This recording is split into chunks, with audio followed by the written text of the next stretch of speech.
మాజీ పిసిసి అధ్యక్షులు CWC member పెద్దలు గిడుగు రుద్రరాజు గారిని మాట్లాడవలసింది కోరుతాం. సభాధ్యక్షురాలు ప్రదేశ్ కాంగ్రెస్ కమిటీ అధ్యక్షురాలు వైఎస్ షర్మిలారెడ్డి గారు, వేదికను అలంకరించిన కాంగ్రెస్ వర్కింగ్ కమిటీ సభ్యులు, మనందరికీ మార్గదర్శిగా ఉన్నటువంటి రఘువీరారెడ్డి గారు, పళ్ళన్ రాజు గారు, మాజీ కేంద్ర మంత్రివర్యులు, వర్కింగ్ కమిటీ వర్కింగ్ ప్రెసిడెంట్ పెద్దలు జేడీ సీలం గారు, మస్తాన్ వలి గారు, అఖిల భారత కాంగ్రెస్ కమిటీ ఆంధ్రప్రదేశ్ వ్యవహారాల ఇన్ఛార్జ్గా ఉన్నటువంటి గణేష్ యాదవ్ గారు, పలక్ వర్మ గారు, ఈ కార్యక్రమానికి వేదికను అలంకరించిన మహిళా కాంగ్రెస్, యువజన Congress, NSA Congress Seva Dal, SC ST OBC minority వివిధ విభాగాల రాష్ట్ర బాధ్యులు, ఇక్కడ విచ్చేసినటువంటి జిల్లా కాంగ్రెస్ కమిటీ అధ్యక్షులు, నగర కాంగ్రెస్ కమిటీ అధ్యక్షులు, ప్రదేశ్ కాంగ్రెస్ కమిటీ ఉపాధ్యక్షులు, ప్రధాన కార్యదర్శులు, కార్యవర్గ సభ్యులు అందరూ, మరి ముఖ్యంగా నూతనంగా ఈరోజు కాంగ్రెస్ పార్టీ భావజాలాన్ని నమ్మి గాంధీ నెహ్రూ కుటుంబం పట్ల ఉన్నటువంటి నాయకత్వాన్ని నమ్మి పార్టీ ఐడియాలజికల్ కమిట్మెంట్ తోటి కాంగ్రెస్ పార్టీలో చేరడం కోసం ఇచ్చేసినటువంటి వివిధ జిల్లాల నుంచి వచ్చినటువంటి పెద్దలందరికీ కూడా నా హృదయపూర్వక నమస్కారాలు తెలియజేసుకుంటూ, షర్మిలారెడ్డి గారు వచ్చిన తర్వాత ఎన్నికల సమయం అప్పటి నుంచి ఇప్పటివరకు కూడా అనేకమైనటువంటి కార్యక్రమాలు మనం చేస్తున్నాం. ప్రధానంగా ఇటీవల ముగిసినటువంటి జాతీయ గ్రామీణ ఉపాధి హామీ పథకానికి మహాత్మా గాంధీ గారి పేరును తొలగించడం, దాన్ని యాక్ట్నే మార్చే విధంగా చేయడం, వీటిలన్నిటి మీద కూడా పెద్ద ఎత్తున మనం అన్ని జిల్లాల్లో కూడా కార్యక్రమాలు నిర్వహించాం. వాటిలన్నింటిలో కూడా జిల్లా అధ్యక్షులు కానీ, నగర అధ్యక్షులు కానీ, మన పార్టీ యంత్రాంగం అంతా కూడా చాలా చక్కగా పనిచేసినటువంటి పరిస్థితి. ఇది ఒక నూతన ఆలోచన.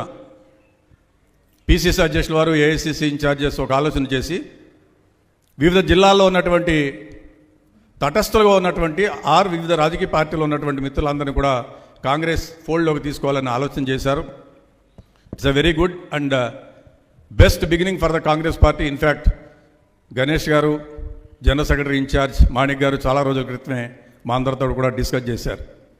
సో డెఫినెట్లీ ఈ ఇనిషియేటివ్ ఎందుకు అవసరం అంటే, ఇప్పుడున్నటువంటి పరిస్థితుల్లో 2 నెలల్లో మనకి స్థానిక సంస్థల ఎన్నికలు జరగబోతున్నాయి.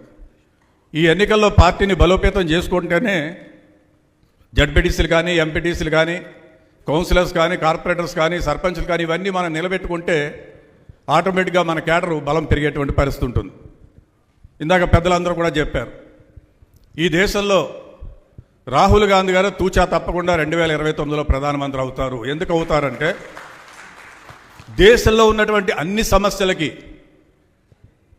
ఈ సమస్య ఇలా ఉంటుంది, ఈ సమస్య ఇలా జరగబోతుందని చెప్పేటువంటి విజన్ ఉన్నటువంటి నాయకుడు రాహుల్ గాంధీ గారు.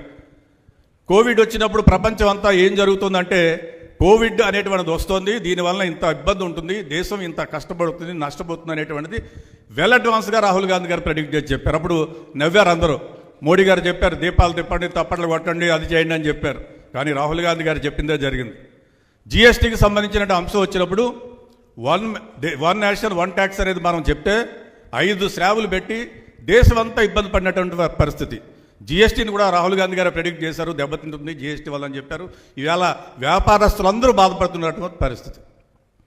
ఇటీవల జరిగినటువంటి ద్రవ్యోల్బణం, ఇన్ఫ్లేషన్, దాని ద్వారా పెట్రోల్ కానీ, డీజిల్ కానీ, నిత్యావసర వస్తువులు, సరుకులు ధర కానీ, ఎందుకంటే క్యాష్ కటింగ్ ఎక్స్పెండిచర్ ఉంటుంది. ఒకసారి రవాణా వ్యవస్థ మీద ట్యాక్సెస్ ఎక్కువ పడితే ఆటోమేటిక్గా నిత్యావసర వస్తువులన్నీ కూడా పెరిగేటువంటి పరిస్థితి. దాని వెల్ ఇన్ అడ్వాన్స్ ఆయన ఫిబ్రవరిలోనే చెప్పారు. సో ఇవన్నీ చూసిన తర్వాత దేశ ప్రజలకి ఒక విశ్వాసం, నమ్మకం వచ్చింది.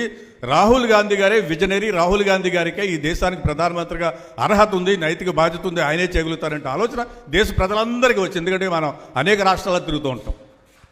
అందువల్ల తప్పనిసరిగా ఏ విధంగా అయితే జాతీయ స్థాయిలో కాంగ్రెస్ పార్టీ బలోపేతమై రాహుల్ గాంధీ గారి నేతృత్వంలో అధికారంలోకి వస్తుందో, అదేవిధంగా ఆంధ్రప్రదేశ్లో కూడా మన పిసిసి అధ్యక్షురాల నేతృత్వంలో మనందరి సమిష్టి కృషితో తప్పనిసరిగా ఆంధ్రప్రదేశ్లో కూడా 29లో కాంగ్రెస్ పార్టీ రాబోతోంది. ఎందుకంటే మనం తమిళనాడులో చూసాం. మనం తమిళనాడులో చాలామంది వేదిక మీద ఉన్నటువంటి పెద్దలందరూ కూడా తెలుసు. ఈ అలయన్స్ విషయాలు జరిగినప్పుడు అందరితో కూడా రకరకాల ఎడ్జస్ట్ తీసుకున్నారు చాలామంది, కొంతమంది డిఎంకే అని, కొంతమంది ఇప్పుడు ఉన్నటువంటి పార్టీతోటని, ఈ విధంగా మనం అనుకున్నాం.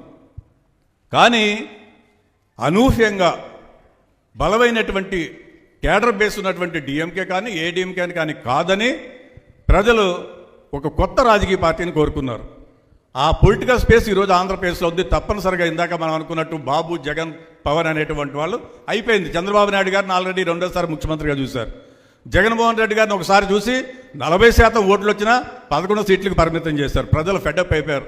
ప్రజలందరూ గ్రామాలు అనుకుంటున్నారు కాంగ్రెస్ పార్టీయే బాగుంది, కాంగ్రెస్ టైంలోనే ఇందిరమ్మ అనేటువంటి కాన్సెప్ట్ పెట్టాం, కాంగ్రెస్ టైంలోనే శాచ్యురేషన్ తోటి పథకాలు ఇచ్చాం, కాంగ్రెస్ టైంలోనే రాజీవ్ ఆరోగ్యశ్రీ ఇచ్చాం, జాతీయ గ్రామీణ ఉపాధి హామీ పథకం కానీ, రైట్ టు ఇన్ఫర్మేషన్ కానీ, రైట్ టు ఎడ్యుకేషన్ కానీ, ఫుడ్ సెక్యూరిటీ యాక్ట్ కానీ, ఒక రైట్ బేస్డ్ పాలిటిక్స్ అనేటువంటిది శ్రీమతి సోనియా గాంధీ గారు, మన్మోహన్ సింగ్ గారు, రాజశేఖర రెడ్డి గారు ఏర్పాటు చేశారు.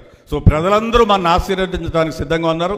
తప్పనిసరిగా మనందరం కలిసి కట్టుగా పనిచేస్తే ఈ రాష్ట్రంలో తిరిగి కాంగ్రెస్ పార్టీ అధికారంలోకి రాబోతోంది. తప్పనిసరిగా మనందరం కూడా దాంట్లో భాగస్వాములుగా ఉంటామని చెప్పి తెలియజేసుకుంటూ, ప్రతి మనిషి కూడా పాజిటివ్ యాంగిల్లో ఉండాలి ఎప్పుడు కూడా. సో డెఫినెట్గా very good initiative by our ప్రీసీస్ president and our AICC team and all the coordinating team. I want to thank and congratulate you for putting all the efforts. Thank you very much for giving me the opportunity. Jai Hind, Jai Congress.